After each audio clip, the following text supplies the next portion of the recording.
একজন কবি চমৎকার ভাষায় ওয়াইসাল কারণী সম্পর্কে বলেছেন, ও আশিকুন কা এসা বনে হযরত ওয়াইসাল কারণী বনে।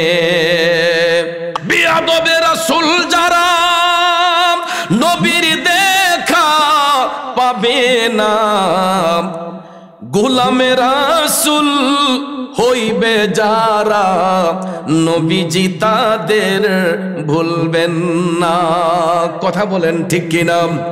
বাবাজিরা আমার, এখানে অনেকে বলতে পারেন হুজুর অনেক দিন থেকে শুনলাম যে বিয়াদবে রাসূল যারা নবীর দেখা পাবে না, আশিকে রাসূল হইবে যারা নবী তাদের বলবে না। হুজুর আপনি তো আশিকে রাসূল বলেন নাই, আপনি তো গোলামে রাসূল বললেন। এ বন্ধু, গোলামে রাসূল আমি বলছি এই কারণে, কারণ আশিকে রাসূল আমরা সবাই হতে পারি না। এটা অনেক উপরের দরজা। কথা কোন ঠিক না ঠিক? একজন ব্যারিস্টার আরেকজন অ্যাডভোকেট, সুপ্রিম কোর্টের মধ্যে অ্যাডভোকেটও গিয়া লড়তে পারে, আবার ব্যারিস্টারও লড়ে। কথা কোন ঠিক না ঠিক? দুইজনের মর্যাদা কি সমান? ব্যারিস্টারি পড়তে গেলে আপনাকে বারেট করতে হবে, দেশের বাইরে পড়াশোনা করতে হবে। কথা কোন ঠিক কিনা? আর অ্যাডভোকেটের সার্টিফিকেট অর্জন করতে হলে বাংলাদেশি করা যায়। কথা কোন ঠিক না ঠিক? তো ভাইয়ের আমার, স্কুল কলেজ ইউনিভার্সিটিতে অনেক শিক্ষক আছে। আপনারা বলুন তো, সব শিক্ষকের কি সমান মর্যাদা? সবাই সম্মানিত, কিন্তু মর্যাদার দিক দিয়ে ক্লাসিফিকেশন আছে। একজন প্রিন্সিপাল, একজন ভাইস প্রিন্সিপাল, একজন সিনিয়র শিক্ষক, একজন জুনিয়র শিক্ষক। কথা কোন ঠিক না? যুবক বন্ধুরা আমার, আমাদের মতো লোকদের নামের সঙ্গে আশিকে রাসূল কথাটা মানায় না, বেমানান হয়। কারণ রাসূল তো এখন আমাদেরকে গোলাম বলেই স্বীকার করেন নাই। ঠিক না বেঠি? নবী যদি আমাদেরকে বলতেন আমি তোরে গোলাম বলে স্বীকার করছি, তারপরও নিজের মনটারে মানাইতে পারতাম, আশিকে রাসূল হইব কেমনে? আশিকে রাসূল এটা অনেক উপরের দরজারে বাজান। আশিকে রাসূল যদি বলতে হয় তাইলে আশিক ছিলেন হযরতে ওয়াইসাল কারণী। আশিক যদি বলতে হয় আশিক ছিলেন হযরতে আবু বকর সিদ্দিক। আশিক যদি বলতে হয় আশিকে রাসূল ছিলেন হযরতে উমর ইবনুল খাত্তাব। আশিকে রাসূল ছিলেন হযরতে মাওলা আলী। আশিকে রাসূল ছিলেন হযরতে উসমান জিন্নুরাইন। আশিকে রাসূল ছিলেন হযরতে ওয়াইসাল কারণী। আওয়াজ করে বলুন ঠিক না ঠিক? বন্ধুরা আমার, বাবাজিরা কেমন আশিক দেখুন, আর আমরা কেমন আশিক দেখুন। বেঈমান আবু জেহেল নবী দেখার পর নবী চিনে নাই, না চিনার কারণে আবু জেহেলের স্থানটা হয়েছে জাহান্নামে। আর ওয়াইসাল কারণী আমার নবীর জামানায় থাকার পরেও জাহিরি চোখ দিয়া কোনোদিন আমার নবীর সঙ্গে ফেস টু ফেস সাক্ষাৎ হয় নাই। ঠিক না ঠিক? অনেকে ওনাকে সাহাবীও বলে, যেহেতু নবীর জামানায় ছিলেন, কিন্তু উনি তাবিঈদের মধ্যে সর্বপ্রথম। সাহাবী না বললেও উনি তাবিঈদের মধ্যে সর্বপ্রথমে যার নাম, উনি হচ্ছেন হযরতে ওয়াইসাল কারণী। সুবহানাল্লাহ কোন?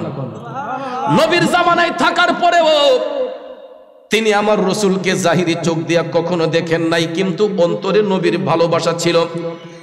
নবীর মোহব্বত অন্তরে থাকার কারণে আমার মদিনার কামলিওয়ালা নবী খুশি হইয়া ওই আশিকের জন্য রাসূল হাদিয়া পাঠাইছে। আরো জোরে কোন সুবহানাল্লাহ। আব্বারে উহুদের ময়দানে আমার মদিনার কামলিওয়ালা নবী, মায়ার নবী, দয়ার নবীর দন্ত মোবারক শাহাদাত বরণ করেছিল। ইতিহাস আপনারা অবশ্যই শুনেছেন, জেনেছেন। উহুদের প্রান্তরে আমার মদিনার কামলিওয়ালা নবীর দন্ত মোবারক শহীদ হয়েছিল। এই সংবাদটা করণ দেশের নির্জন এলাকা থেকে পাগল ওয়াইসাল কারণী কাশফুল কুলুবের মাধ্যমে জানতে পেরেছিলেন। কারণ তখন তো মোবাইলের কোনো ব্যবস্থা ছিল না, হোয়াটসঅ্যাপ, ইমো, মেসেঞ্জার কিছুই ছিল না। নাকি ছিল? হোয়াটসঅ্যাপ, ইমো, মেসেঞ্জার, ভাইবার কিছুই ছিল না। তখন একটা সফটওয়্যার ছিল, এই সফটওয়্যারটা হচ্ছে মানুষের কাল্ব। কথা কোন ঠিক কিনা? বাজান আমার, বন্ধুরা আমার, এই সফটওয়্যারটা কিন্তু আমাদের সবার মধ্যেই বিরাজমান আছে। আব্বারে, কিন্তু আমার আপনার সফটওয়্যারটা ভাইরাসে এটা অন্ধকার করে ফেলছে। মোবাইল ফোনের মধ্যে দেখবেন ভাইরাস ঢুকলে এই ভাইরাসটাকে নির্মূল করার জন্য এটাকে ফ্লাশ দিতে হয়। ঠিক কিনা যুবক ভাই? মোবাইলের মধ্যে দেখবেন যখন ভাইরাস ঢুকে কম্পিউটারের ভিতরে ঢুকাইয়া এই ভাইরাসগুলোকে নির্মূল করতে হয়, তখন রিস্টার্ট দিলে মোবাইলটা আবার চালু হয়। কথা কোন ঠিক কিনা? ঠিক তদ্রুপ ভাবে ভাইয়ের আমার, এটা যদিও বিজ্ঞানীরা আবিষ্কার করেছে, এটা মানুষের দেহটাকে রিচার্জ করে মোবাইলের সফটওয়্যারের আবিষ্কার হয়েছে। আপনারা কি জানেন এটা? কারণ আমরা এই সমস্ত জিনিস নিয়ে গবেষণা করি না, কিন্তু একটা জিনিস নিয়ে আমরা গবেষণা করি, কে কিভাবে কাকে বদনাম করে ডুবাইতে পারি, একজন আরেকজনের গীবত করতে পারি, এইগুলো আমরা পছন্দ করি বেশি। কিন্তু একবার নিজের দেহটাকে নিয়ে রিচার্জ করি না, নিজেকে নিয়ে রিচার্জ করি না। কারণ নিজের দেহকে নিয়ে রিচার্জ করলে তো গীবত করবে না, ভালো কাজ করবে, খারাপ কাজে যাবে না। কিন্তু আমাদের দেশের মানুষ, কিছু মানুষ আছে এরা ভালো কাজ করতে চায় না, এরা আছে শুধু একজন আরেকজনের গীবত নিয়ে, পরনিন্দা নিয়ে। কথা বলেন ঠিক না বেঠিক? ভাইয়েরা আমার, গুনাহ করতে করতে কালটা যখন অন্ধকার হয়ে যায়, ওই কালটাকে পরিষ্কার করার জন্য বেশি বেশি করে আল্লাহর জিকির করতে হয়, বেশি বেশি করে নবীর দুরূদ শরীফ পড়তে হয়। ওই জিকির এবং দুরূদ শরীফের ভালোবাসা যার সিনার মধ্যে থাকবে, ওই ব্যক্তির কালটা পরিষ্কার থাকবে। আর ওই কালবের দিকে দৃষ্টি দিলে আল্লাহর আরশ পর্যন্ত দেখা সম্ভব হয়ে যায়। ওয়াইসাল কারণী মওলার প্রেমে ফানা হইতে হইতে তার কাশফুল কুলুব হয়েছিল, অন্তরটা পরিষ্কার ছিল, কোনো ভাইরাস ছিল না কালবের মধ্যে। ওয়াইসাল কারণী করম দেশের মধ্যে থাইকা তিনি জানতে পারলেন উহুদের ময়দানে আমার নবীজির দন্ত মোবারক শাহাদাত বরণ করেছে। ওয়াইসাল কারণী টপ টপ করে চোখের পানি ছেড়ে কান্না শুরু করে দিলেন। আমার নবীর কোন দাঁতটা জানি শহীদ হয়েছে, উপর থেকে পড়লো নাকি নিচ থেকে পড়লো। তিনি ভাবতে ভাবতে ভাবতে গো, সর্বপ্রথম ওয়াইসাল কারণী কয় আমার নবীর কতটুক ব্যথা হয়েছে এটা অনুমান করার জন্য ওয়াইসাল কারণী সর্বপ্রথম উপরের পাড়ি থেকে একটা দাঁত টান দিয়া খুললেন। রক্ত মুবারক যখন ফিসকি দিয়ে বের হয়ে গেছে, ওয়াইসাল কারণী বলতেছে, না জানি আমার দিনের নবীর কত কষ্ট হইছে, না জানি আমার নবী কত কষ্ট পাইছে রে। ওয়াইসাল কারণী তখন কয় এটা না মনে হয় নিচেরটা, তখন নিচের একটা দাঁত টান দিয়া খুললেন।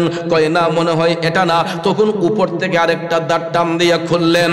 এই রকম ভাবে আমার নবীর ভালোবাসায়, আমার নবীর মহব্বতে ওয়াইসাল কারণে নিজের একটা একটা দাঁতে ধরে টানতে টানতে টানতে নিজের 32টা দাঁত মুবারক আমার জিন্দা নবীর প্রেমে কুরবান কইরা দিছে।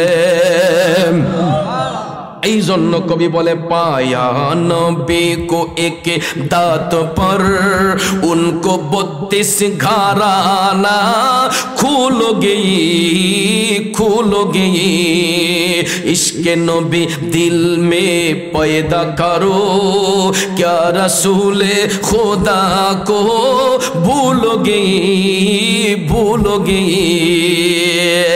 এ দত্তগ্রামের প্রেমিক বাবাজিরা ও যুবক বন্ধুরা, এবার চিন্তা করে দেখেন আমি আপনি নবীর জন্য কি দিলাম।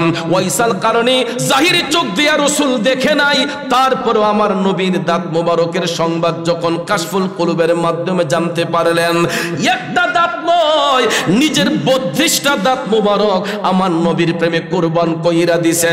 তাইলে যেই আশেক, যেই প্রেমিক আমার নবীর জন্য নিজের 32টা দাঁত কুরবান করতে পারে গো, ওই আশেকের সিনার মধ্যে আমার নবীর ভালোবাসা কতটুক থাকতে পারে আপনাদের বিবেকের মধ্যে ছেড়ে দিলাম।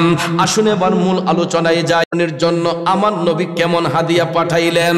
বন্ধুরে, মদিনার কামলিওয়ালা নবী, নূরের নবী, মায়ার নবী যে 63 বছর জিন্দেগি কাল মোবারক কাটানোর শেষ প্রান্তে যখন আসলেন, মাজলিসের মধ্যে আমার নবী বৈশা আলোচনা করতেছেন। এই মাজলিসের মধ্যে উপস্থিত ছিলেন হযরতে উমর ইবনুল খাত্তাব রাদিয়াল্লাহু তাআলা আনহু, আর উপস্থিত ছিলেন বেলায়েতের বাদশা শেরে খুদা হযরতে মাওলানা আলী রাদিয়াল্লাহু তাআলা আনহু সহ অন্যান্য সাহাবায়ে কেরাম এই মাজলিসের মধ্যে উপস্থিত ছিলেন। হঠাৎ করে আমার মদিনার কামলিওয়ালা নবী নুরানি তালিম যখন প্রদান করতেছেন, ভাষণ যখন দিচ্ছেন, সাহাবায়ে কেরাম লক্ষ্য করতেছেন আমার নবীজির শরীর মোবারকের জুব্বা মোবারক খানা নূরে ঝল ঝল করতেছে। যুবক বন্ধুরে, আমার নবীর পোশাক মোবারক, জুব্বা মোবারক খানা নূরে ঝল ঝল করতেছে। হযরতে উমর ইবনুল খাত্তাব রাদিয়াল্লাহু তাআলা আনহু দাঁড়াইয়া আমার নবীকে সালাম দিলেন, আসসালাতু আসসালামু আলাইকা ইয়া রাসূলুল্লাহ। নবী গো,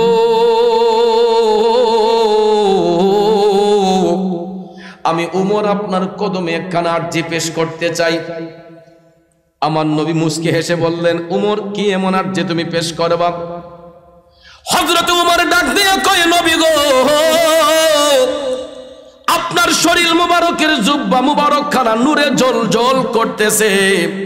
মায়ার নবী গো, আমি গোলাম আপনার কদমে জানতে চাই, যেই দিন আপনার ভেসাল হবে, যেই দিন আপনার ইন্তেকাল মুবারক হবে, নবী গো, এই জুব্বা মুবারক খানা আমরা কি করব, কাকে দান করব?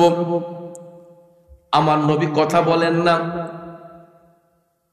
হযরত উমর বসে রইলেন। একই প্রশ্ন করার জন্য শেরে খোদা হযরতে মওলা আলী দাঁড়ালেন। হযরতে আলী ডাক দিয়া বলতেছেন, নবী গো, আমিও জানতে চাই আপনার এই জুব্বা মুবারক খানা আমরা কি করব, কাকে দান করব? আমার নবী কথা বলেন না। একজন একজন করে অনেকেই প্রশ্ন করলো, দয়াল নবী কারো প্রশ্নের জবাব দিচ্ছেন না। কিছুক্ষণ পরে লক্ষ্য করে দেখা যায় আমার নবীর চোখের পানি মোবারক টপ টপ করে ঝরতেছে। সাহাবায়ে কেরাম ডাক দিয়া কয়, নবী গো, ওগো মায়ার নবীজি, আমরা কি কোনো কারণে আপনার অন্তর মুবারককে কষ্ট দিয়েছি?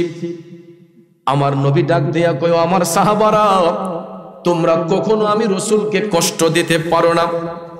হযরত উমর ডাক দিয়ে বললেন, বিয়াদবি মাফ করবেন নবী গো, তাইলে আপনার চোখ দিয়া পানি মুবারক ঝরতেছে, আমরা তো বিষয়টা বুঝতে পারি নাই। আমার নবী ডাক দিয়া কয়, উমর, আমি তোমাদের জন্য রাগান্বিত হয়ে কান্দি না, আমি এই মুহূর্তে কান্না করতেছি আমার একটা পাগলের কথা স্মরণ কইরা। রাসূল বলেন, আমি আমার একটা পাগলার জন্য কান্না করতেছি। সাহাবায়ে কেরাম ডাক দিয়া কয়, নবী গো, কে সেই ভাগ্যবান ব্যক্তিটা যার জন্য দিনের নবী চোখের পানি ছাইরা কান্দে? ইয়া রাসূলুল্লাহ, নবী গো, কে সেই ভাগ্যবান যার জন্য আপনি দুজাহানের বাদশা নবী কান্দেন? আমার মদিনার কামলিওয়ালা নবী ডাক দিয়া কয়, উমর, আমার এই পাগলার নাম হচ্ছে ওয়াইস। আমার পাগলার নাম হচ্ছে ওয়াইস। সে করণ দেশে, ইয়ামেন দেশের অন্তরালে নির্জন একটা এলাকার নাম করণ, ওই করণ দেশে আমার পাগল ওয়াইস বাস করে। সাহাবায়ে কেরাম ডাক দিয়ে বলতেছেন, ইয়া রাসূলুল্লাহ, আমরা তো আপনার পাগলকে কখনো দেখি নাই। আমার নবী বললেন, তোমরা দেখবা, যদি কখনো আমার এই পাগল ওয়াইসের সঙ্গে সাক্ষাৎ হয়। রাসূল বললেন, উমর, আমার ওফাতের পরে তোমরা আমার জুব্বা নিয়ে কেউ টানাটানি করো না। আমি রাসূলের ওয়াসালের পরে, আমার ওফাতের পরে তোমরা আমার জুব্বা নিয়ে ইয়ামেন দেশে যাইয়া ওই নির্জন এলাকা করণ দেশটা খুঁজে বের কইরা আমার পাগল ওয়াইসকে যখন খুঁজে পাইবা, আমি নবীর পক্ষ থেকে তাকে সালাম দিবা, আর আমার গুনাহগার উম্মতের জন্য তার একটু দোয়া করতে বলবা, আর পরিশেষে আমি নবীর পক্ষ থেকে আমার এই জুব্বাখানা আমার পাগল ওয়াইসকে তোমরা হাদিয়া দিয়ে আসবা। হযরত উমর ডাক দিয়ে বললেন, ইয়া রাসূলুল্লাহ, আমরা আপনার আদেশ পালন করতে না হয় সেখানে গেলাম, একই নামের তো অনেক লোক থাকতে পারে নবী গো, আপনার পাগল ওয়াইসকে আমরা চিনবো কি করে? কথা সত্য না মিথ্যা? দত্তগ্রামে এমনও লোক আছে, উত্তর পাড়ায় যদি একজন আব্দুল করিম হয়, পশ্চিম পাড়ায় তো একজন আব্দুল করিম থাকতে পারে, আছে না? একই নামের অনেক লোক থাকতেই পারে, ঠিক কিনা বলুন? এই অবস্থায় সাহাবায়ে কেরাম বললেন, ইয়া রাসূলুল্লাহ, আপনার পাগল ওয়াইসকে তো আমরা কখনো দেখি নাই নবী গো, আমরা তারে চিনবো কেমনে? এখন আমার রাসূলের সঙ্গে তো ফেস টু ফেস সাক্ষাৎ হয় নাই। এমত অবস্থায় সাহাবায়ে কেরাম প্রশ্ন করতেছেন, তারা চিনবেন কিভাবে? আপনারা বলুন, আমার নবী চিনাইতেন পারবে কি পারবে না? রাসূল চিনাইতে পারবে কি পারবে না? এই ক্ষমতা নবীরে আল্লাহ দান করছে কি করছে না? আমার নবী ডাক দিয়ে বলতেছে, উমর, ও আমার আলী, শুনো, আমার পাগল ওয়াইসকে যদি তোমরা খুঁজে পাও, এত সহজে সে তার নাম পরিচয় দিবে না। কিন্তু তার ডাইন হাতটা মুঠ করা থাকবে। যদি হাতের মুঠটা খুলতে পারো দেখবা তার হাতের মধ্যে সাদা একটা দাগ আছে। এই দাগটা যদি খুঁজে পাও বুঝবা সেই হলো আমার পাগল ওয়াইস। নবীর কথা সত্য না মিথ্যা? আমার নবীর কথার মধ্যে শ্রদ্ধাশীল হয়ে হযরত উমর যখন পরিচয় শনাক্ত করলেন, যার যার মতো করে সবাই আপন আপন রওজাতে চলে গেলেন। দিন যায় রাত যায়, দিন যায় রাত যায়, যাইতে যাইতে যাইতে গো হঠাৎ একদিন দেখা যায় আমার মদিনার কামলিওয়ালা নবী, মায়ার নবী, দয়ার নবীর বিশাল মুবারক হয়েছে, ইন্তেকাল মুবারক হয়েছে। এখন আপনারা কোন রসুল মরানা জিন্দা? হ্যাঁ, তাইলে নবীর যে ইন্তেকাল হইল, কেউ যদি কয় রসুল যদি জিন্দা হয়, জিন্দা নবীর আবার ইন্তেকাল হয় কেন? উত্তরটা দেওয়া লাগবে নি? কোন দেওয়া লাগবে না? এই উত্তরটা দেওয়ার জন্য টাইটেল পাস করতে হবে না, ট্রিপল ডিগ্রি অর্জন করতে হবে না। শুধুমাত্র একটু বিবেক দিয়া যদি তাকে বলতে পারেন যে ভাইয়া বলুন তো আমার রসুল শিখতে আসছেন নাকি শিখাইতে আসছেন? পৃথিবীতে আল্লাহ ব্যতীত আমার নবীর কোন শিক্ষক আছে? আপনারা বলেন আছে? একমাত্র রসুলের শিক্ষক হলেন রব্বুল আলামিন। আর রব্বুল আলামিনের একজন ছাত্র, স্পেশাল ছাত্র, উনি হচ্ছেন রাহমাতাল লিল। কেমন শিক্ষকের কেমন ছাত্র দেখেন। রব্বুল আলামিন আল্লাহর লকব, রাহমাতাল লিল আলামিন আমার নবীর লকব। লকব মানে উপাধি। রব্বুল আলামিন আল্লাহর উপাধি, রাহমাতাল লিল আলামিন নবীর উপাধি। খুব মনোযোগ। রব্বুল আলামিন লিখতে আরবি যতটা অক্ষর লাগে, রাহমাতাল লিল আলামিন লিখতে আরবি ততটা অক্ষর লাগে। মক্কাতুল মুকাররমা লিখতে আরবি যতটা অক্ষর লাগে, মদিনাতুল মুনাওয়ারা লিখতে আরবি ততটা অক্ষর লাগে। মসজিদ লিখতে যতটা অক্ষর লাগে, মাদ্রাসা লিখতে ততটা অক্ষর লাগে। লা ইলাহা ইল্লাল্লাহ কালেমা লিখতে যতটা অক্ষর লাগে, মুহাম্মদুর রাসূলুল্লাহ লিখতে আরবি ততটা অক্ষর লাগে। নামের সাথে নাম মিলাইয়া আপন হাবিবকে ইজ্জত দিছে কে? ওয়া রাফা'না লাকা যিকরাক। আল্লাহ কয় হাবিব দুনিয়ার মানুষ ইজ্জত দিলেই কি না দিলেই কি, আপনার প্রশংসা আপনার ইজ্জত তো আমি আল্লাহ বাড়াইয়া দিছি। ঠিক না বেঠে? এই জন্য শায়ের বলেন রাসূল আমরা তোমায় না চিনিলে তোমার কি আসে যায়, দুনো জাহান নবীজির নূরি কদমে ঝোকায়, দুনো জাহান নবীজির নূরি কদমে ঝোকায়। খারাপ লাগতেছে ভাইরা, এ যুবক বন্ধুরা, আমার বাবাজিরা রে, আমি ওই কথাটা বুঝাতে চাইছি আমার রাসূল তো শিক্ষা নিতে আসেন নাই, বরঞ্চ এই সৃষ্টি জগতের মধ্যে শিক্ষা দিতে আমার মায়ার নবীর আল্লাহ পাঠাইছে। ঠিক কিনা বলেন? কুল্লু নাফসিন যায়িকাতুল মাউত, প্রত্যেক আত্মাকেই মৃত্যুর স্বাদ গ্রহণ করতে হবে। একমাত্র ওই জিনিসটা শিখাইবার জন্য, বুঝাইবার জন্য আমার নবীর ইন্তেকাল মুবারক হয়েছে। এখন প্রশ্ন হলো পার্থক্যটা কোন জায়গায়? পার্থক্যটা হলো আমি আপনি যখন মারা যাই, আমি আপনি মারা যাওয়ার পরে ইমাম সাহেবের মাধ্যমে জানাজার নামাজ আদায় কইরা আমাকে আপনাকে কবরে দাফন করানো হয়। ঠিক নেই? মাইকে এলান করানো হয় আগামীকাল এতটার সময় মরহুমের বা মরহুমার জানাজার নামাজ অনুষ্ঠিত হবে। উক্ত জানাজার নামাজে শরীক হওয়ার জন্য সকল ধর্মপ্রাণ মুসলমান ভাইদেরকে দাওয়াত করা হইল। তারপরে দেখবেন ওসিয়তকারী যদি কেউ থাকে উনি ইমামতি করে, নাইলে মসজিদের ইমাম সাহেব ইমামতি কইরা মৃত ব্যক্তির পুরুষ হোক মহিলা হোক জানাজার নামাজ আদায় কইরা তাকে কবরস্থ করা হয়। ঠিক কিনা কোন? আমার নবী যদি মরা নবী হয়, নবীরও তো জানাজা হওয়া দরকার ছিল। নীল আকাশের নিচে এমন কোন মায়ের সন্তান সহি সনদে একটা দলিল জিয়া যদি বলতে পারে যে নবীর ইন্তেকালের পরে জানাজার নামাজ পড়াইছে অমুক সাহেবে, তারে আমি চৌধুরী 10 লক্ষ টাকা নগদ চ্যালেঞ্জ দিয়া গেলাম। বাবাজি চ্যালেঞ্জটা দিছি এই কারণে মৌলবী দেখাইতেও পারবে না, আমার 10 লাখ টাকাও দিতে হবে না। ঠিক না বেঠে? কারণ আমার নবী হায়াতুন নবী, জিন্দা নবী। এর উজ্জ্বল প্রমাণ হলো আল আম্বিয়াউ আহইয়াউন। শুধু আমাদের নবী না, সমস্ত নবীগণ জিন্দা।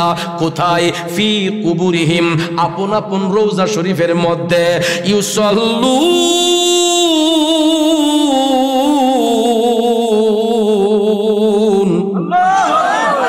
এটা মুজারের সেগা। কিসের সেগা? মাদ্রাসার ছাত্র হলে ভালো করে বুঝবে, ইউসাল্লুন এটা মুজারের সেগা। শুধু আমার নবী নয়, সমস্ত নবীগণ তারা নির্দিষ্ট টাইমে সালাত আদায় করে। ইউসাল্লুন, তারা নির্দিষ্ট টাইমে সালাত আদায় করে। এবং শুধু তাই নয়, তারা আল্লাহর পক্ষ থেকে রিজিক প্রাপ্ত। এখন বলুন, নবীরা মরা না জিন্দা? আমার নবী মরা না জিন্দা? এবার ক্লিয়ার হয়ে গেলাম। আসুন মূল কথায় চলে যাই। মায়ার নবীর বিশালের পরে, ইন্তেকাল মুবারকের পরে ওসিয়ত পালনের জন্য হযরতে উমর এবং হযরতে আলী আমার নবীর সেই পবিত্র জুব্বা মুবারক খানা হাতে নিয়া তারা দুইজন রওনা হইলেন ইয়ামেন দেশের উদ্দেশ্যে। আমি সংক্ষেপ করে বলে যাচ্ছি যুবক, রাত গভীর হয়ে গেছে, লম্বা কথা বলে আপনাদের মনোযোগ নষ্ট করব না। হযরতে আলী, হযরতে উমর তারা দুইজন মিলে এই জুব্বা নিয়ে রওনা হইলেন ইয়ামেন দেশের দিকে। যাইতে যাইতে যাইতে গো, তারা যখন ইয়ামেন দেশে উপস্থিত হয়ে গেলেন, ইয়ামেন দেশে উপস্থিত হইয়া এখন করণ দেশ তো আর খুঁজে পান না।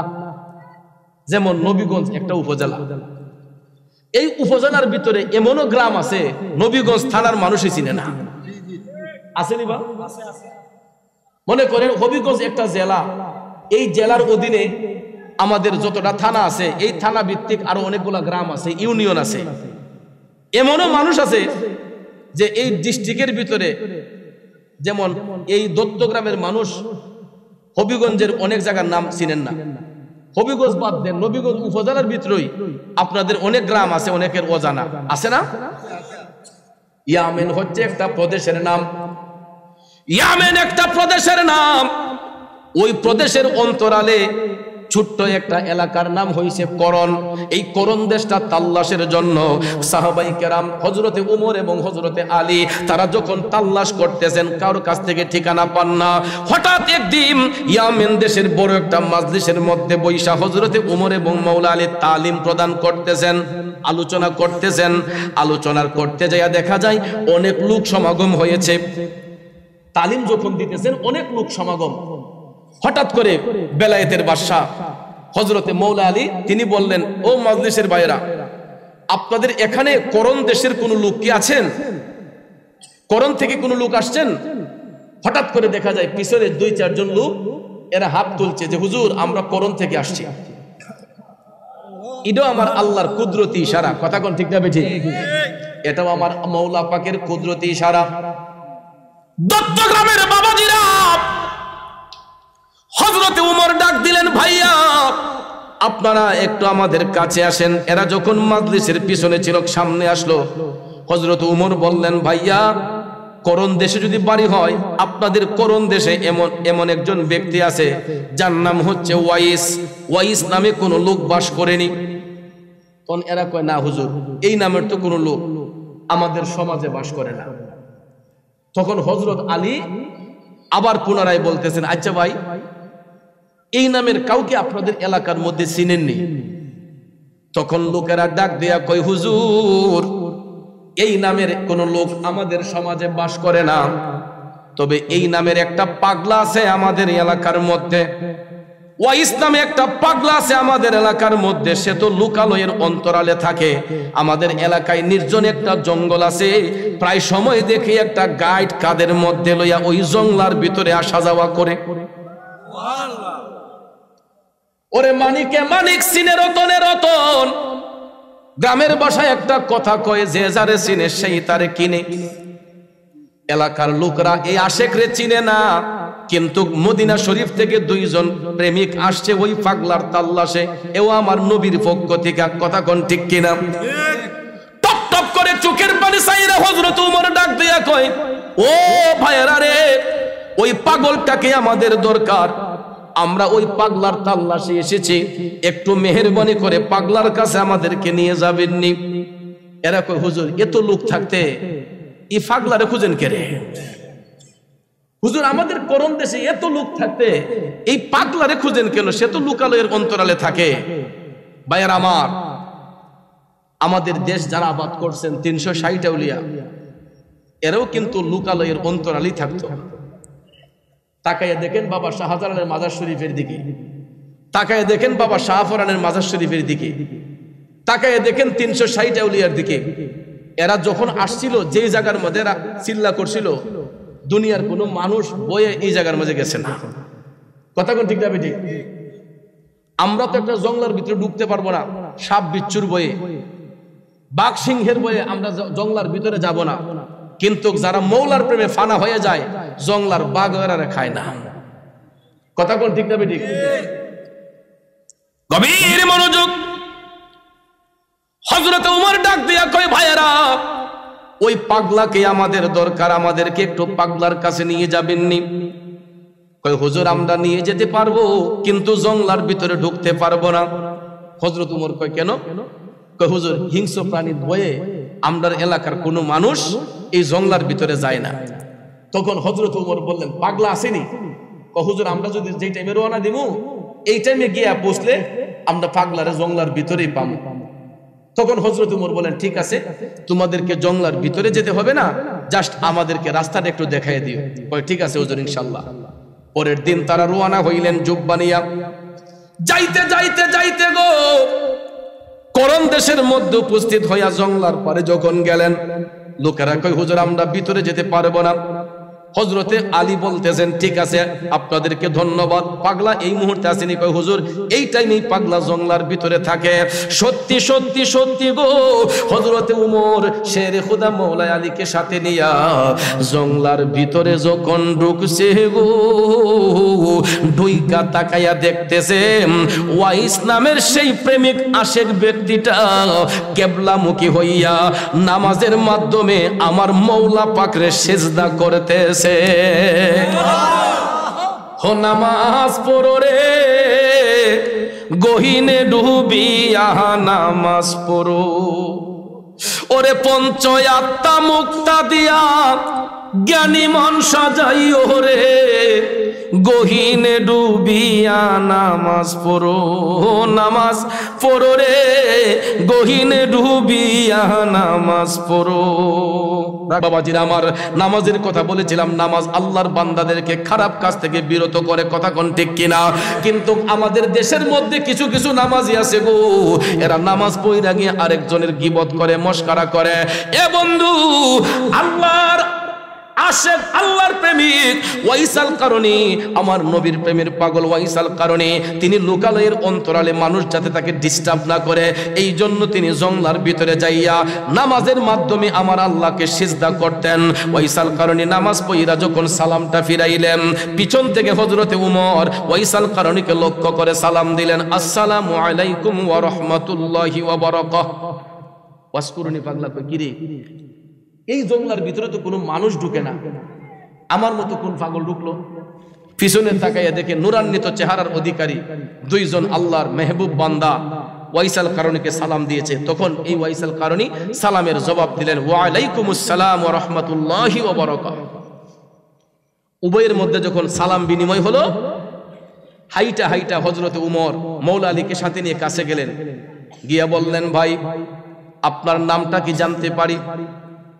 ওয়াইসাল কারণী কয়, আমি আল্লাহর একজন বান্দা। তারা জিজ্ঞেসের নাম কি? কয়, আমি আল্লাহর বান্দা।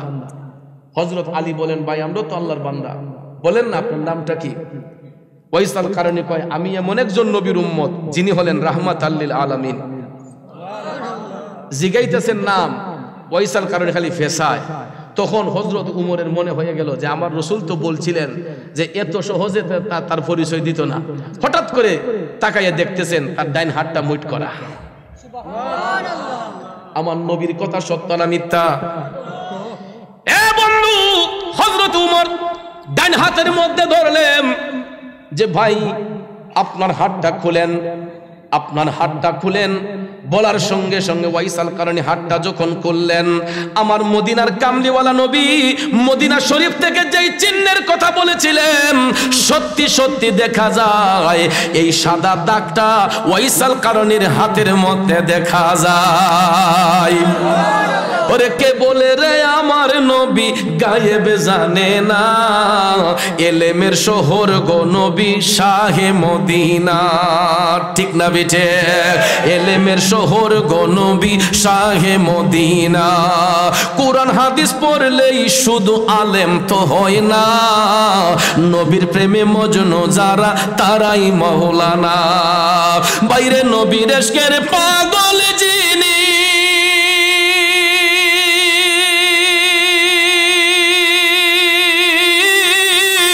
তার সিনায় লেমের খনি।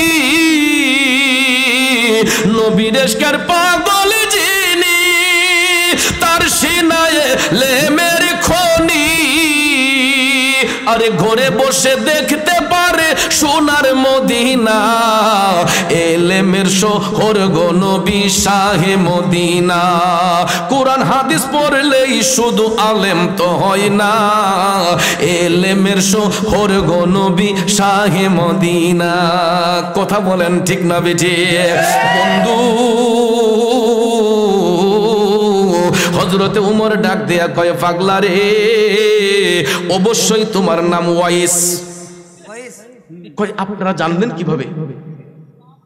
আমার নাম ওয়াইস, আপনি জানেন কেমনে? তখন ভাইয়ের আমার হযরত উমর ডাক দিয়া কয় পাগলা, জানুনি আমরা কোত্থেকে আসছি? আমরা মদিনা শরীফ থেকে দয়াল নবীর পক্ষ থেকে তোমার পরিচয় নিয়ে আসছি। এই কথাটা শোনার সঙ্গে সঙ্গে, আমার নবীর কথা শোনার সাথে সাথে ওয়াইসাল কারণের চোখের পানিগুলা টপ টপ করে পড়তেছে। হযরতে উমর ডাক দিয়া কয় পাগলা কান্দো না, কান্দো না, আজকে তোমার কান্নার দিন নয়, আজকে তোমার ঈদের দিন। এ ওয়াজ করুনি, আমার নবীর সালাম গ্রহণ করো। রাসূল তোমাকে সালাম দিয়েছেন, নবীর সালাম গ্রহণ করো। আমার নবী গুনাহগার উম্মতের জন্য তোমাকে দোয়া করতে বলেছেন। আর তুমি এতই ভাগ্যবান, আমরা নবীর গোলামি কইরা যেটা অর্জন করতে পারি নাই, তুমি এই নির্জন জঙ্গলার মধ্যে তাইকা সেটা অর্জন করেছো। পাগলা নেও নেও নেও, আমার মদিনার কামলিওয়ালা নবীর ব্যবহৃত এই জুব্বা মুবারক তোমার জন্য রাসূল হাদিয়া পাঠাইছে। ওয়াইসাল কারণী নবীর দেওয়া জুব্বা মুবারক হাতের মধ্যে পায়া বুকে জড়াইয়া কান্দে। হযরতে আলী ডাক দিয়া কয় পাগলা, আজকে তোমার কান্নার দিন নয়, তোমার আনন্দের দিন। আমরা নবীর জুব্বা মুবারক এই পর্যন্ত কারো গায়ে জড়াইতে দেখি নাই। নবী যেহেতু এটা তোমার জন্য পাঠাইছে, ওয়াজ করুনি, একটু নবীর দেওয়া জুব্বাখানা গায়ে দিয়ে আমরা দেখাইবানি। আমরা দেখতে চাই নবীর দেওয়া জুব্বা মুবারকে তোমারে পড়তে কেমন মানায়। ওয়াইসাল কারণী কয় ঠিক আছে হুজুর, আপনারা যদি আবদার করছেন আমি জুব্বা পরবো, আমার একটু সময় দেন, আপনারা একটু অপেক্ষা করেন, আমি জুব্বাটা গায়ে দিয়ে আসি। তখন তারা ভাবলেন একটা কাপড় চেঞ্জ করতে তো আর বেশি সময় লাগে না, 2-4 মিনিট সময় লাগে। ঠিক আছে আমরা অপেক্ষা করি, তুমি জুব্বাটা পাল্টাই আসো। ওয়াইসাল কারণী জুব্বা মুবারক হাতের মধ্যে নিয়া দুইজনকে বসায়া আবার জঙ্গলার ভিতরে ঢুকছে। কেবলামুখী হইয়া সিজদার মধ্যে পইরা ওয়াইসাল কারণী আমার মওলার প্রেমে ফানা হইয়া, কাশফুল কুলুব যখন হইছে মওলার প্রেমে ফানা হয়ে গেছে, ওয়াইস করুনি সিজদার মধ্যে পইরা ডাক দিয়া কয় আল্লাহ, তোমার হাবিবের দেওয়া একখানা জুব্বা মুবারক আমার জন্য হাদিয়া আসছে, তুমি মালিক যদি অনুমতি দেও আমি জুব্বাখানা গায়ে দিতে পারি। সিজদার মধ্যে পইরা পাগল এইভাবে ডাকতেছে। কিছুক্ষণ পরে দেখা যায় গায়েব থেকে একটা আওয়াজ আসছে, পাগলা রে, তোমাকে জুব্বা পরার অনুমতি দেওয়া হইল। দেখেন ওয়াইসাল কারণে কেমনে মওলার সাথে প্রেমের খেলা খেলে। আমার আল্লাহ অনুমতি দিছে, এখন ওয়াইসাল কারণে সিজদা থেকে উঠে না। কিছুক্ষণ পরে গায়েব থেকে আওয়াজ আসলো, পাগলা সিজদা উঠাও না কেন, তোমাকে তো জুব্বা পরার অনুমতি দেওয়া হয়েছে। ওয়াইসাল কারণে সিজদার মধ্যে পইরা রইছে, ডাক দিয়া কয় আল্লাহ, এই জুব্বা আমি কোনোদিনও গায়ে দিব না। পাগলা রে, অনুমতি চাইলে জুব্বা পরার জন্য, এবার অনুমতি পাইয়া কেমনে জুব্বা পরবে না কস? কারণটা কি? ওয়াইসাল কারণে সিজদার মধ্যে পইরা কয় আল্লাহ এই জুব্বা আমি কেমনে গায়ে দেই, কারণ এই জুব্বা নেওয়ার জন্য তোমার হাবিবের উম্মতের মধ্যে কতজন দেওয়ানা ছিল, তাদেরকে বাদ দিয়ে আমি একা কেমনে জুব্বাটা গায়ে নেই। ও মাবুদ, জুব্বা যদি পড়তে হয় আমার একখানা শর্ত আছে। গায়েব থেকে আওয়াজ আসলো, তোর শর্তটা কি? ওয়াইসাল কারণে সিজদার মধ্যে পইরা ডাক দিয়া কয় আল্লাহ জুব্বা পড়তে পারি, শর্ত হইল যদি তুমি তোমার হাবিবের গুনাহগার উম্মতের গুনাহ মাফ করো তাইলে আমি এই জুব্বা খানা গায়ে দিতে পারি। সুবহানাল্লাহ। ওরে প্রেম সেল মারিল কলিজায় ওয়াজ করুনি পাগেলাই, প্রেম সেল মারিল কলিজায়, ওরে সর্বঙ্গে বিশ্বে দৌড়ে ঔষধে না কারি করে, আরে দেখলো কত ডাক্তার আর উজাই ওয়াজ করুনি পাগলাই, প্রেম সেল মারিল কলিজায়। রাগ করছেন? সিজদার মধ্যে পইরা পাগলা ডাকতেছে আল্লাহ গো যদি তোমার হাবিবের উম্মতের গুনাহ ক্ষমা না করো জুব্বা গায়ে দিমু না। গায়েব থেকে আওয়াজ আসলো, পাগলা এত করে যেহেতু বলতেছো যা তোর উসিলায় কয়েক হাজার নবীর উম্মতের গুনাহ মাফ করলাম। সুবহানাল্লাহ।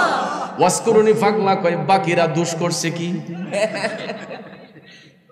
বাকিরা দোষ করছে কি? যদি তোমার হাবিবের উম্মতের গুনাহ মাফ না করো সিজদাও উঠাইব না, জুব্বাও গায়ে দিমু না। আরে প্রেম কি দ্বন্দ্বকে বলে চিনে না কুলের ছেলে, যদি তারে কেহ না শিখায়, মালিক তুই আমার প্রেম শিখায়া, তুই আমার প্রেম শিখায়া কোন দোষে যাবে সারিয়া, আরে প্রেম ফাঁসি লটকায়া গলায় ওয়াজ করুনি পাগলাই, প্রেম সেল মারিল কলিজায়। পাগলা ডাক দিয়া কয় আল্লাহ কয়েক হাজার মাফ করছো, বাকিরা দোষ করছে কি? আমি জুব্বা গায়ে দিব না, সিজদা উঠাইব না যদি তোমার হাবিবের সমস্ত উম্মতের গুনাহ ক্ষমা না করো। প্রথম ডাকের আওয়াজ উত্তর আসলো, দ্বিতীয় ডাকের উত্তর আসলো। আমার আল্লাহ কয় গায়েব থেকে আওয়াজ দিয়া পাগলা রে আমার হাবিবের দেওয়া জুব্বা মুবারকে যতগুলা সুতা আছে, সুতার উপরে লুমের যতগুলা আঁশ রয়েছে এর চাইতে ৩-৪ গুণ বেশি ক্ষমা করলাম। গায়েব থেকে আওয়াজ আসছে যে আমার হাবিবের দেওয়া জুব্বা মুবারকে যতগুলা সুতা আছে, সুতার উপরে যতগুলা লুমের আঁশ আছে এর চাইতে ৩-৪ গুণ বেশি মাফ করলাম। পাগলা কয় তাও মানি না, তাও মানি না। আল্লাহ যতক্ষণ তোমার হাবিবের সমস্ত উম্মতের গুনাহ ক্ষমা না করবা আমি পাগলা জুব্বাও পরব না, সিজদা থেকে উঠব না। আল্লাহু আকবার কি বলবেন না? মৌলাজি তোমার রহিম নামটি থাকিতে আমি পাপী ডুইবা যাইতাম নি, করিম রহিম নামটি তোমার আল্লাহ কাদের গুনি আমি পাপী ডুইবা যাইতাম নি। ওয়াইসাল কারণে সিজদার মধ্যে পইরা মৌলার সাথে প্রেমের খেলা খেলে ওইদিকে যে দুইজন অপেক্ষা করতেছেন মনে আসেনি? সময় তো চলে যাইতেছে, ওইদিকে পাগলা প্রেমের খেলা খেলতেছে মৌলার সাথে। 1 নম্বর ডাকের উত্তর আসলো, 2 নম্বর ডাকের উত্তর আসলো, 3 নম্বর ডাক দিয়ে যখন পাগলা সিজদায় পড়ছে হযরতে উমর মৌলা আলী বলতেছেন কিও এত সময় তো লাগার কথা নয়। হযরতে উমর বললেন আলী চলেন তো দেখি পাগলা গেছে কই। তখন 3 নম্বর ডাক আসার আগেই হযরতে মৌলা আলী হযরতে উমর তারা দুইজন জঙ্গলার ভিতরে ঢুইকা গিয়ে দেখতেছেন ওয়াইসাল কারণে সিজদার মধ্যে পইরা কান্নাকাটি করতেছে। সুবহানাল্লাহ। তখন হযরত উমর ডাক দিলেন পাগলা এ ওয়াইস করনি এখনো কি জুব্বা পরার সময় হইল না? এই ডাকটা দিতেই পাগলা সিজদা থেকে উঠছে, কয় হুজুর আমার এই মুহূর্তে ডাক দেওয়া উচিত হইছে না। সুবহানাল্লাহ কন্যা। কিন্তু এই ডাকটার মাঝে একটা হাকিকত আছে রে বাজান, ডাক না দিয়েও তো উপায় ছিল না। ঠিক না বেঠিক? ডাকটা না দিও তো উপায় ছিল না। ডাকের মাঝে হাকিকতটা হইল ওয়াইসাল কারণে যদি ডাক না পাইতেন তাইলে সিজদা থেকে উঠতেন না, আমার মৌলার সাথে প্রেমের খেলা খেলতেন। কারণ ডাকটা দেওয়ার হাকিকত হইল আমার আল্লাহ যদি সবাইরে একসাথে মাফ কইরা দেয় তাইলে আমার আল্লাহর তিনটা সিফতি নাম বাদ হইয়া যায়। একটা হলো গাফফার, একটা হলো রহমান, আর একটা হলো রাহিম। যেই তিনটা নামের গুণে আল্লাহ বান্দারে ক্ষমা করে, রহম করে, দয়া করে। আল্লাহ যদি সবাইরে একসাথে মাফ কইরা দেয় তাইলে আর গাফফার নামের পরিচয় থাকে, রহমান নামের পরিচয় থাকে, রাহিম নামের পরিচয় থাকে? এই তিন নামের আর প্রয়োজন নাই। কারণ আল্লাহ যদি সবাইরে মাফ কইরা দেয় তাইলে তো বান্দার চোখের পানির আর কোনো দরকার নাই। ঠিক না বেঠিক? এই জন্য সুফি সাধক বলছেন, ওরে পাপ না করলে রহিম নামের হয় না পরিচয় ভবে, পাপ না করলে রহিম নামের হয় না পরিচয়। ও ভাই, বান্দা যদি গুনাহ নাই করে আমার আল্লাহ মাফ করব কি দিয়া? এই জন্য দেখবেন আল্লাহওয়ালা ব্যক্তিরা, বুজুর্গ ব্যক্তিরা রাতের ঘুম হারাম কইরা দিয়া তারা চোখের পানি চাইরা কান্দে। যত বড় আল্লাহওয়ালা হোক, যত বড় বুজুর্গ হোক, তারা দেখবেন নিগুরে বৈশাখ চোখের পানি চাইরা কান্দে ভুলের জন্য অনুতপ্ত হইয়া। আল্লাহর ওলিগণ দেখবেন সব সময় আল্লাহর দরবারে কান্নাকাটি করে। ঠিক না বেটি? আর এই কান্না এই জন্য করে, বান্দার চোখের পানিটা আমার আল্লাহর কাছে সবচাইতে বেশি দামি। বর্ষাকালে দেখবেন পানির মধ্যে ঢেউ উঠলে আমরা নদীর পাড় থেকে ঢেউগুলা উপভোগ করি। তো আমার আল্লাহর কাছে সবচাইতে বেশি পছন্দ হয় বান্দা যখন চোখের পানি চাইরা কান্দে, আমার আল্লাহ রহমতের দরিয়ার মধ্যে ঢেউ খেলে। তখন আল্লাহ আর বরদাস্ত করতে পারে না। আল্লাহ কয়, আমার জাতের কসম, আমার বান্দা যখন চোখের পানি চাইরা দিয়া ভুলের জন্য অনুতপ্ত হয়, তখন আমি আল্লাহ আমার বান্দারে ক্ষমা না দিয়া পারি না। কারণ আমার রহমতের দরিয়ায় তখন ঢেউ খেলতে শুরু হয়। আমার বান্দারে যতক্ষণ আমি ক্ষমা না করি, আমি আল্লাহ রহমান নামের কলঙ্ক হইয়া যায়, আমার রাহিম নামের কলঙ্ক হয়ে যায়, আমার গাফফার নামের কলঙ্ক হয়ে যায়। এই জন্য ভাইয়ের আমার বেশি বেশি কাঁদতে হয়। আমার রসুল বলেছেন, তোমরা হাসবা কম, কানবা বেশি। হাসার পরিমাণ কম রাখবা, কান্নার পরিমাণ বেশি রাখবা। এটা হাদিস শরীফ। আমার রসুল বলেছেন, তোমরা হাসবা কম, কানবা বেশি। কারণ বান্দার চোখের পানি আমার আল্লাহর কাছে সবচাইতে বেশি দামি। ঠিক না বেঠিক? বন্ধুরা আমার, বাবাজিরা, এই জন্য হাসি তিন প্রকার: অট্ট হাসি, মৃদু হাসি, মুস্কি হাসি। অট্ট হাসি, মুস্কি হাসি, মৃদু হাসি। আমার রসুল কখনো অট্ট হাসি হাসতেন না। আমার রসুল সবসময় মুস্কি হাসতেন, আর মাঝে মাঝে মৃদু হাসতেন। দাঁত খুলে আমার রসুল কখনো হাসতেন না। অট্ট হাসি ভালো নয়। এই জন্য হাসিও তিন প্রকার, হাদিস শরীফ পড়লে পাবেন। অট্ট হাসি, মৃদু হাসি, মুস্কি হাসি। আমার রসুল সবসময় মুস্কি হাসতেন, কিন্তু মাঝে মাঝে মৃদু হাসতেন, কিন্তু অট্ট হাসি হাসতেন না। কারণ রসুল বলতেন, তোমরা কানবা বেশি, হাসবা কম। বান্দার চোখের পানি আল্লাহর কাছে সবচাইতে দামি। আসুন মূল কথায় চলে যাই, সময় মনে অনেক চলে যেতেছে। আহারে, আলোচনাটা অনেক লম্বা, কষ্ট হবে। বাবাজিরা আমার, আপনারা বসতে রাজি তো? কেটা কেটা রাজি না? তুলুন।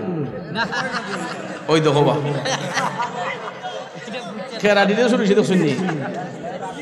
খেরা দিতে শুরু হয়েছে, শুননি? সালা কেমন মানুষ, নবীগঞ্জের মানুষ, আত্মুল্লাহ মাথা কাজ শুরু করছে। তার মানে বুঝাইছে না হুজুর, আমরা বইতা বইতে আছি। আল্লাহ কবুল করুক সকলে, আমিন কোন, আরো জোরে কোন আমিন। বাবাজির আমার কথাটা শেষ করে দেই। ওয়াইসাল কারণে ডাক দেয়া কই, হুজুর আমার ডাকটা দেওয়া উচিত হয় নাই। কেন পাগলা কেন?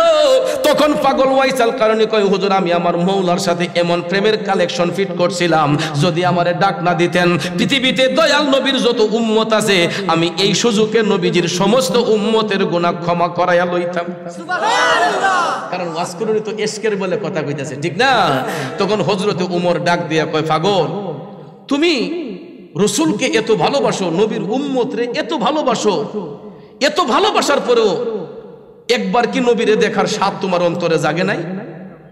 তখন ওয়াজ করুনি মনটা বেজার করে কয়, হুজুর কথাটা কইছেন ঠিক ওই, আচ্ছা আমি না ওই একজন নবীরে না ওই দেখলাম, আপনারা আমার দিনের নবীরে দেখছেননি?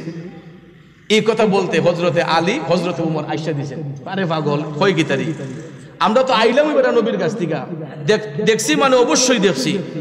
তখন ওয়াজ করুনি পাগলা কয়, হুজুর বেয়াদবি মাফ করুন, আচ্ছা রসুলরে যদি দেখই তখন, আচ্ছা কোন চাই আমার নবীর ব্রু মুবারক টাইম জোড়া লাগাইলাছিন না আলগা লাগাইলাছিন? আচ্ছা এই কথার দ্বারা প্রমাণ কি তা দেখছে না দেখছে না? ওয়াইসাল কারণী যখন এই কথা বলছে যে হুজুর বলেন তো রসুলের কপাল মুবারকের ব্রু মুবারক জোড়া লাগানো ছিল নাকি আলাদা ছিল, এই কথা বলতেই ওয়াইসাল কারণী এই কথা যখন বলছে একজন আরেকজনের দিকে তারা তাকাইতেছেন, গবেষণা করতেছেন। কিউ এই ফাগলা এই কথা কইল কে রে, একই রসুলকে দেখছেনি। তারা যখন দুইজনে তাকরার করতেছেন, গবেষণা করতেছেন, এই ফাঁকে ওয়াইসাল কারণী আরেক ফাগলামি কইরা বইছে, কলম হাতে লইয়া আমার নবীর কপাল মুবারকের চিহ্ন অঙ্কন কইরা ডাক দিয়া হযরত ওমর রে কয়, হুজুর আচ্ছা দেখেন তো এটা চিনেননি? সুবহানাল্লাহ কয় না রে? হযরত ওমর ডাক দিয়া কয়, পাগলা এ তো দেখছি আমার নবীর কপাল মুবারক। এ ওয়াজ করুনি, তুমি তো আমার নবীর কোনোদিন দেখো নাই, আমার নবীর সরাসরি কোনোদিন দেখো নাই। পাগলা তুমি জানলা কেমনে আমার নবীর কপাল মোবারক এইরকম ছিল? ওয়াইসাল কারণী তখন টপ টপ কইরা চোখের পানি চাইরা কয়, হুজুর নবী দেখার জন্য মদিনা শরীফ যাওয়া লাগে না। মোহব্বত যদি সিনার মধ্যে থাকে, গোলামরা পৃথিবীর যেই প্রান্ত থেকে নবী দেখতে চায়, আমার মদিনার কামলিওয়ালা নবী ওই জায়গাতে আইসা গোলামরে দেখা দিতে পারে। ঠিক না ঠিক? আমাদের পক্ষে মদিনা শরীফ যাওয়া অনেকের সম্ভব না, কিন্তু মদিনার কামলিওয়ালা নবী আমাদের কাছে আসা সম্ভব। এই বিশ্বাস আসেনি? কথা কোন আসেনি? আমরা যেতে পারি না, রসুল আসতে পারবেন। কথা কোন ঠিক না ঠিক? কারণ সামর্থ্য যাদের আছে তারাই মক্কা শরীফ যায়, মদিনা শরীফ যায়। যারা এবিলিটি নাই, দিন মজুর, কৃষক, রিক্সা চালক, ঠেলা গাড়ি চালক, এই সমস্ত ভাইদের মনে চায় নবীর কাছে যাইতে, কিন্তু তাদের সামর্থ্য নাই। তাই বলে কি এরা আমার নবীর দিদার পাবে না? যদি আত্মা শুদ্ধ থাকে, যদি মন সঠিক থাকে, হৃদয় যদি আয়না থাকে, কাশফুল কুলুব যদি থাকে, পৃথিবীর যেই প্রান্ত থেকেই আশেকরা নবী দেখতে চায়, আমার নবী ওই জায়গা থেকে আশেকদেরকে দেখা দিতে পারে। ঠিক কিনা বলেন? হযরতে আলী বললেন, আচ্ছা তোমার সব কথা মানলাম, একটা বারের লেগে তো তুমি যাইতে পারতা। তখন হযরতে ওয়াইসাল কারণী কয়, হুজুর আমি গেছি না যে এটা না, ইতিপূর্বে আমি আরো 2 বার গেছি, কিন্তু যেই কোনো কারণে নবীজির সাথে আমার সাক্ষাৎ হয় নাই। 3য়বার যখন আবার রওনা হইছি, তখন নবী আমারে নিষেধ করছেন যাওয়ার জন্য। সুবহানাল্লাহ কয় না? নবী কেন নিষেধ করলেন? কারণ আছে না? মিশকাত শরীফে এই রিওয়ায়াতটা আসছে, আমার রাসূল এই কারণে নিষেধ করছেন। ওয়াইসাল কারণীর ঘরের মধ্যে তার বৃদ্ধা মা ছিলেন, মায়ের সেবা করার মতো অন্য কোনো লোক ছিল না, একমাত্র ওয়াইসাল কারণী ছাড়া। এই জন্য বাজানো আমার রাসূল বলছেন, ওয়াজ করুনি তোমার আসার দরকার নাই, তুমি তোমার মায়ের সেবা করো, তোমার মাকে তাজিম করো, সেবা করো, আমি রাসূল আয়েশা তোমারে দেখা দিয়া যাইমু। সুবহানাল্লাহ। ওয়াইসাল কারণীর কান্দের মধ্যে যে একটা গাইড লইয়া ঘুরতেন, এই গাইডটার ভিতরে কি আছে জানেননি? মুফাসসিরিনে কেরাম বলছেন, এই গাইডের ভিতরে মারে প্যাকেজিং কইরা পর্দার ভিতরে রাইখা কান্দে কইরা লইয়া মারে নির্জন জঙ্গলার মধ্যে যাইতেন, যাতে করে মায়ের সেবার মধ্যে কোনো ত্রুটি না হয়। আল্লাহু আকবার কোন। আরে মা বিনে বান্ধব নাই রে, মা বিনে বান্ধব নাই রে, এই যে সোনার দুনিয়ায়, ভেবে দেখো কি করছো এই মায়ের লাগিয়া, ভেবে দেখো কি করছো এই মায়ের লাগিয়া। এ মায়ের সন্তানেরা, ওয়াইসাল কারণে যদি মায়ের সেবা কইরা নবী দেখতে পারে রে, আমরা দত্ত গ্রামের মায়ের সন্তানরা মায়ের গোলামি করলে নবীর দেখা পাইতে পারি কি পারি না? কথা কোন পারি কি পারি না? এ যুবক বন্ধুরা, আমার বাবাজিরা রে, এই সমাজের মধ্যে 3 কিসিমের এতিম আছে রে বাজান। এক কিসিমের এতিম হইল যার মা আছে বাবা নাই, আরেক কিসিমের এতিম হইল যার বাবা আছে মা নাই, আরেক কিসিমের এতিম হইল যাদের মাও নাই বাবাও নাই। আজকে ওই এতিম সন্তান যারা এখানে আছে রে, এরা হারে হারে বুঝতেছে মা বাবা যে কেমন রত্ন ছিল। আজকে ওই সন্তানরা কয়, হারে আব্বা যদি থাকতো এখন লাখ লাখ টাকা আব্বার পিছনে খরচ করতাম, আম্মা যদি থাকতো বাজার থেকে সবচাইতে দামি কাপড়টা আমার মাল লাগিয়া কিনতাম। কিন্তু ওই সন্তানগুলো এখন ঘরে যাইয়া হাতের কাছে কোটি কোটি টাকা পায়, কিন্তু ঘরে যাইয়া আব্বা খুঁজা পায় না, আম্মা খুঁজা পায় না। যদি খুঁজতে হয় যাইতে হয় গুরুস্থানের মধ্যে। ঠিক না বেঠিক? এই জন্য যুবক ভাইয়েরা, যার ঘরে মা আছে বাবা আছে রে, কোনোদিন ওই মা বাবার মনে কষ্ট দিও না, কারণ পৃথিবীতে মায়ের মতো আপন কেউ হবে না, পৃথিবীতে বাবার মতো আপন কেউ হবে না। তোমরা কোনোদিনও মা বাবার দিলেতে কষ্ট দিও না, তোমরা কোনোদিনও মা বাবার দিলেতে আঘাত দিও না। যুবক বন্ধুরে, সমাজের কোনো মা বাবা সন্তানকে অন্তর থেকে অভিশাপ দেয় না, কিন্তু রাসূল বলেছেন সন্তান যদি মা বাবার দিলের মাঝে কষ্ট দেয়, এই কষ্টটা আমার আল্লাহর আরশে যায়, তখন আমার আল্লাহর আরশটা থরথর কইরা কাইপা উঠে।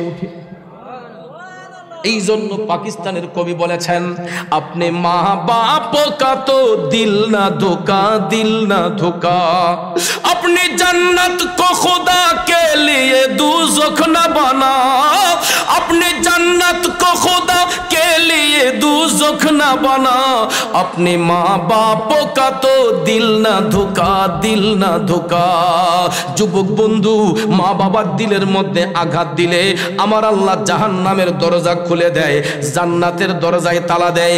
আর সন্তান যদি মা বাবার সঙ্গে সদ্ব্যবহার করে, আমার আল্লাহ জাহান্নামের দরজা বন্ধ করিয়া জান্নাতের দরজাটা ওই সন্তানের জন্য খুলে দেয়। তাইলে বলুন, আমরা জান্নাত চাই না জাহান্নাম চাই? জান্নাত যদি পেতে হয় মায়ের সেবা করবেন, বাবার সেবা করবেন, কারণ আমি একটা বাবাহারা সন্তান। আজকে 26 বছর হইল আমার বাবা দুনিয়া ছেড়ে অন্ধকার কবরে। কয় বছর? 26। এমন একটা পুরা কপাইল্লা আমি রে, এমন একটা হতভাগ্য সন্তান, যেই বয়সে বাবা হারাইলাম, ওই বয়সটাতে আমি আমার বাবার জানাজার নামাজের ইমামতি করতে পারি না। আজকে আমার জন্য হাজার হাজার মানুষ অপেক্ষা করে, পিসা হুজুর না আসলে জানাজা হবে না। আমার কত মুরিদের লাশ ঘন্টার পর ঘন্টা রাইখা দেয়, আমি না যাইলে জানাজা হয় না। কত মানুষের জানাজার নামাজের ইমামতি আমি করিব, কিন্তু আমার বাবার জানাজার নামাজটা আমি পড়াইতে পারি না। যেই বয়সে বাবা হারাইলাম তখন আমি ছোট্ট ছিলাম, নামাজ পড়াইবার মতো যোগ্যতা তখন আমার হয় নাই। আব্বা, আমার মারে নিয়ে আমি সারাটা দেশ গর্ব করি। 26টা বছর জীবনের সাথে যুদ্ধ কইরা আমার মা, আমরা 6টা ভাই বোনে মাস্টার ডিগ্রি কমপ্লিট করাইছে। ওই মেয়েরা 26 বছর আগে আব্বা মারা গেছেন। আমার আম্মা তো ইচ্ছে করলে একটা ছেলেরে দোকানও দিতে পারতেন বা বিদেশ পাঠাইতে পারতেন, যে তোমরা আমরা কাম করে খাওয়াও, ঠিক না ঠিক? কিন্তু আমার বাবার আদর্শরে ঠিক রাখতে গিয়া আমার আব্বা কইতো যে, পুত্রে তোমরা ফেডো ফাক্তর বেঁধে ফুরে দেখো, এরপর পড়ালেখা চাইল না। বা আপনাদেরই প্রবীণ মানুষ যারা অনেকে চিনবেন, হবিগঞ্জ জেলা বাহুবল উপজেলার 1 নম্বর ইউনিয়ন স্থানঘাটের সাবেক 3 বারের চেয়ারম্যান আমার আব্বা শফিকুল ইসলাম চৌধুরী। আমার আব্বা একটানা 3 বার স্থানঘাটের চেয়ারম্যান। প্রবীণ মানুষ যারা চিনতেন, আমার আব্বা 80 বিচারে আসলাম, 80 বৈঠকে আমার আব্বারা সারা বিচার হইত না। বাহুবল উপজেলার 1 নম্বর স্থানঘাটের পাকিস্তান পিরিয়ডের গ্রাজুয়েশন কমপ্লিট করা ব্যক্তি ছিলেন আমার বাবা। বৃন্দাবন কলেজের 62 ইংরেজিতে আমার আব্বা বৃন্দাবন কলেজের জিএস ছিলেন। তারপরে 63-তে বৃন্দাবনের আবার বিপি ছিলেন। তো সেই বাবার সন্তান আব্বা বলতেন, ফুত এক বেলা কম খাইও, পড়ালেখা চাইল না। তো আমার মাও এইরকম মা। আব্বা মারা যাওয়ার পরে আমরা 6 ভাই বোন, বড় বোনের আব্বা থাকতে বিয়ে হয়েছিল, বাকি 5টা সন্তান রে মাস্টার ডিগ্রি কমপ্লিট করার পিছনে সবচেয়ে বড় অবদান যিনার, এই ব্যক্তিটা হলো আমার মা। এখন পর্যন্ত আমার মা রাত 1টা 2টা 3টা পর্যন্ত সজাগ থাকে গো। আমার স্ত্রী আছে, আমার সন্তানাদি আছে। 1টা 2টা 2:30টার সময় আমার মোবাইলে কেউ রিংটোন বাজায় না। হঠাৎ করে রাতের বেলা মোবাইলের মধ্যে মোবাইল রিংটোন শুনতে পাই, কে এত রাতে আমার রিং বাজাইলো। মোবাইলের মধ্যে তাকাইয়া দেখি আমার আম্মা। টেলিফোনটা রিসিভ কইরা সালাম দেই, আম্মা রাত দিকে 2টা হয়ে গেছে, 2:30টা হয়ে গেছে, এখনো কি ঘুমাইছেন না? আম্মা কই পুত্রে তোমরা বাইরে থাকলে রিপুত কেটে যেতে ঘুম হয় না, মনটা ছটফটি করে, যতক্ষণ একটা নিরাপদ জায়গায় না যাও অতক্ষণ পর্যন্ত কেড়ে জানে চোখে ঘুমায় না। অথচ দেখেন ডায়াবেটিসের রোগী, প্রেসারের রোগী, হাই পাওয়ারের ওষুধ খাইতে হয়। ডাক্তারে জিজ্ঞেসলাম যে আমি কতদিন ওষুধ কেমন লাগবে? ডাক্তারে কইছে চাচি আপনি মরার আগের দিন পর্যন্ত ওষুধ খাই যাওয়া লাগবে। হাই পাওয়ারের ওষুধ প্রতিদিন 2 থেকে 300 টাকার ওষুধ লাগে। তো ভাইয়ার আমার মাসে 20,000 টাকার ওষুধ কেমন লাগে? এই লোকটা সন্তানের জন্য রাতে ঘুমায় না। সন্তান কি জিনিস, যেই মায়ের গর্ভ থেকে সন্তান ভূমিষ্ঠ হইছে এই মা বুঝতে পারে। শুধু আমার মা নয়, সমাজের প্রত্যেকটা সন্তানের মা। আপনি একদিন বাড়ির বাহিরে থাকেন, দেখবেন সবাই যদি টেনশন নাও করে আপনার মাটা একটু পর পর শুধু কানবে আর কইব কিরে আমার অমুক কই, আমার ছেলে কোথায়। দেখবেন মা দুঃখিনী পাগলিনীর মতো হয়ে যাবে। এ বন্ধু, যার মাধ্যমে দাওয়াতটা আজকে কবুল করেছে আমার আরো শালী না, বিদেশে থাকে, ফ্রান্স থাকে, এই ছেলেটা আমাকে দাওয়াত করছে। এই বিদেশি ছেলেদেরকে দেখলে বড় মায়া হয়। লাইভে দেখতেছে আমার আরো শালী, আমাকে দাওয়াত করছে, হুজুর মা বাপের সম্বন্ধে কিছু কইেন, মা বাপের আলোচনাটা কইরেন। কেন জানেননি?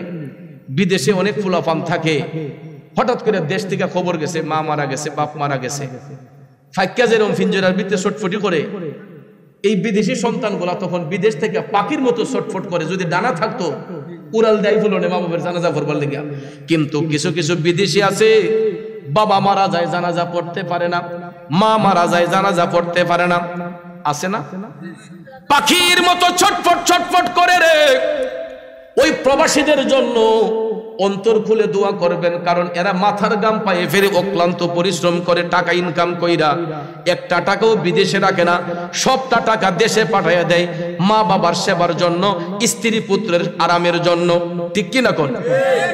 কত বেটা বিদেশ গেছে জিতা, আইসে কফিনের ভিতরে লাশ হইয়া, আছে না? বিদেশ গেছে রিজিকের তাল্লাশে, সংসারটারে উন্নতি করার জন্য। লিবিয়া হইয়া কত ফুলাফান এই ডাঙ্গি দিয়া নৌকা দিয়া ইটালি বাড়ি দিছে, দেখা যায় নৌকা উল্টাইয়া কত ফুলা মৃত দেহ লইয়া সাগরের মাঝে ডুববা ফচ্চা গল্লা মরতাছে। কিন্তু স্বপ্ন ছিল তার পরিবারটারে সুন্দর রাখবে। কথা কোন ঠিক না? এরকম কত স্বপ্ন নিয়ে কত বিদেশি বিদেশের মধ্যে জিন্দগি কাটায়। আর আমরা অনেক সময় ওই বিদেশি মানুষগুলার মনে কষ্ট দিই। আহা, আল্লাহ ছাড় দেয়, ছাইরা দিবে না। এদের অভিশাপ যদি কারো উপরে লাগে কোনোদিন উন্নতি হবে না। কারণ আমি দেখছি যেই ফুলাফানটা রাগান্বিত, বেশি রাগ, এই ছেলেটাও বিদেশ গেলে একবারে মাটি জায়গা, যার না হোক মাসি বুঝছে না, এই ফুলাটাও বিদেশ গেলে মাটি জায়গা। কারণ ওই দেশে গেলে যখন পরিশ্রম করে, পরিশ্রমে মানুষদেরকে অনেক কিছু শিক্ষা দেয়। গাম জরা যখন ইনকাম করে হাতগুলা তামা হইয়া যায়, লোহার মতো শক্ত হইয়া যায়। এরপরে একটা টাকা বিদেশে রাখে না, সবটা টাকা দেশে পাঠাইয়া দেয় পরিবারের উন্নতির জন্য। কথা কোন ঠিক না ঠিক? আমার আরো শালী আমারে বলছিল, হুজুর মা বাপের বিষয়ে একটু আলোচনা কইরেন। বন্ধু, এই কারণে হয়তো বলছে, কারণ মা বাবার কথা যখন মনে হয় আমার আরো শালীর মনটা হয়তো পাখির মতো ছটফট করে। ঠিক না বেটে?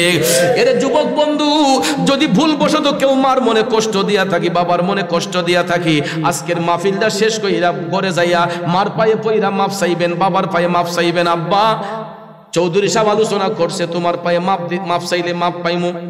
আম্মা রেগে হই, আম্মা হুজুরে ওয়াজ করছে, তুমি মাপ দিলে বলে মাপ পাইমু, এই জন্য মার পায়ে ধরে মাপ চাইবেন। গুনাইব? গুনাইব? ভুলবশত মারে অন্যায় করছেন, মার সাথে বাপের সাথে অন্যায় করছেন, বা বউর সল্লাত হইরা বেটির একটু কষ্ট দিলাইছেন, বাপে কষ্ট দিয়েছেন, আল্লাহর হস্তে দুইজনে মিল লাগি ওই মা বাপের পাও হইরা মাপ চাইবেন। দেখবেন আপনার বাবার চোখের পানি আটকে রাখতে পারতো না, মার চোখের পানি আটকে রাখতে পারবে না, ঝরঝর করে পানি পড়বে। সন্তানদারে আঞ্জা দুয়ে দইরা দেখবেন চোখের পানি সেইরা কানবো। পরশুদিন বাইর গিয়ে হালে বসলাম আম্মার সামনে, আম্মা গো আমার কোমর বেদনা করে,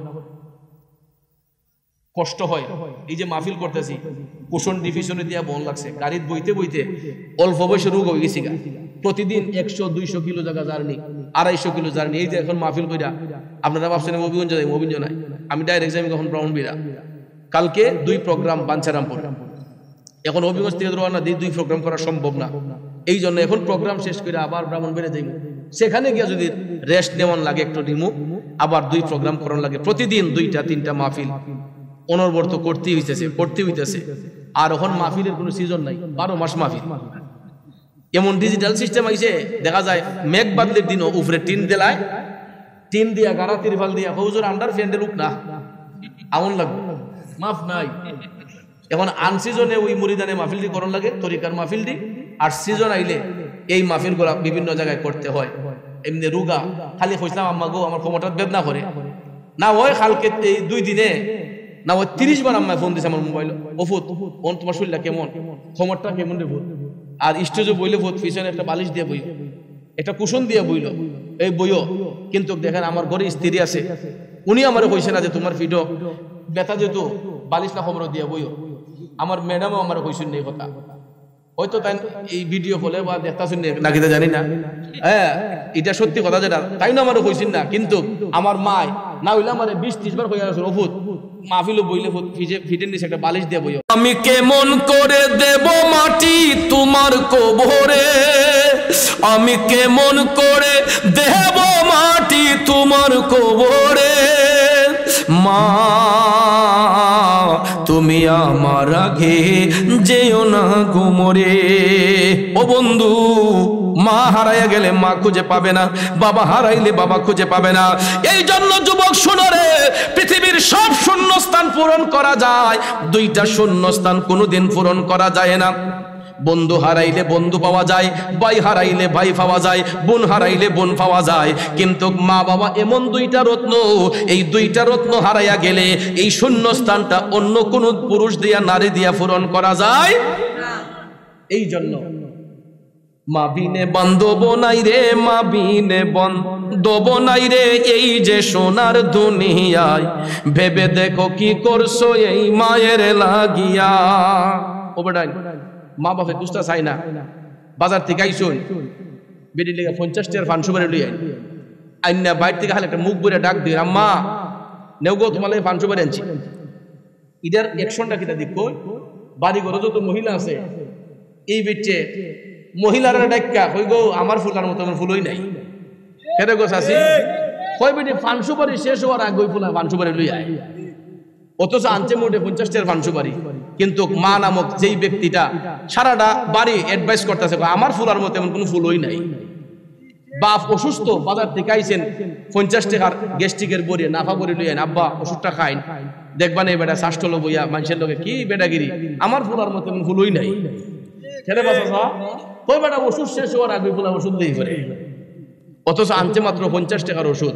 এই যুবক ভাই, তারপরও ইটার কাঙ্গালিও মা বাবা নয়, 50 টাকার ওষুধ না আইনেন, 500 বাড়ি না আইনেন, শুধু মুখ বইরা আব্বা কইয়া ডাকেন, আম্মারে আদবের সহিত আম্মা কইয়া ডাক দিবেন, এরপরে দেখবেন মা বাবার মনটা খুশি। ঠিক দিবা? আর বউরে যদি 1000 টাকা সারি আনো, আইনা যদি কোনেও তোমার লাগে আনছি, ইতা আমি ফিন্দি। আচ্ছা আচ্ছা, ঠিক দিবা?